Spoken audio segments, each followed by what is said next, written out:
Hey, namaste, I'm Kay. So, following up on my last video where I insulted everybody who purely practices physical yoga, I mentioned this idea of you have to practice all the limbs of yoga. Now, there are many different yoga traditions, but a lot of the different yoga traditions turn to Patanjali's Yoga Sutras as a guide as to how to practice the full tradition of yoga. Now, according to Patanjali, who wrote down the Yoga Sutras, but these sutras existed for many years before he wrote them down. They were orally transmitted from teacher to student before then, and the students would have to memorize them backwards and forwards to get them letter perfect. According to the Yoga Sutras, there are 8 limbs, Ashtanga Yoga, 8 limbs that you are supposed to practice in order to achieve liberation. Only one of which is asana, only one of which is physical postures. So I just want to kind of break down these 8 limbs a little bit today. So the first 2 limbs we have are the yamas and the niyamas. These are codes of conduct, basically. How do we interact with the outer world, and how do we interact with ourselves? So the yamas are outer ways we should interact with the world. Things like non-stealing, non-possessiveness, speaking your truth, to do things that bring you in a good state that aligns you with your intrinsic wellness and well-being.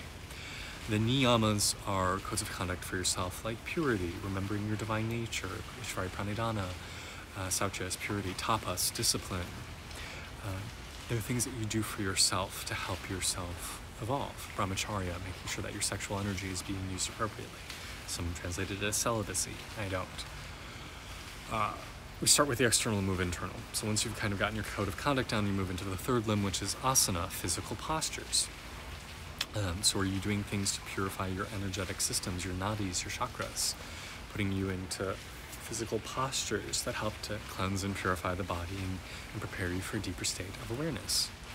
Once you've worked on the body, then you work on the breath. Pranayama, right? Breathing patterns. So there's 6 or 7 traditional breathing practices that you should do or should use at different times.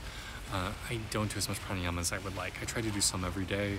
The times in my life where I've done like 30 minutes of pranayama a day have been transformative and beautiful. And it's something I need to explore more at some point. But it really does get you into this beautiful state again, so you're ready for meditation and cosmic awareness. The next limb of yoga is pratyahara, withdrawal of senses, turning your awareness inwards, focusing on the divine within. The sense organs get fatigued over time, so if everything's always outwardly oriented, the senses are going to dull and fade, but turning within allows them to recharge and to be more vibrantly aware of your inner condition. And then we move into the meditative limbs. Dharana, focus. Can you put your mind in one place and let it stay there? Dhyana, meditation. Can you enter that state? And then last is samadhi. Samadhi is connection with that cosmic oneness. Can you enter this state of transpersonal realization where you're connected with everything, you're part of everything? So you can see how each of these limbs adds up to leading to this state of completion, the state of holiness, sacredness, nirvana, whatever you want to call it. So yoga is a beautiful tradition that affects the mind, body, breath, actions, concentration, all of it. It's not just the physical postures. In other videos, I'm going to break down each of the 8 limbs in depth so we can talk about them on a nuanced level.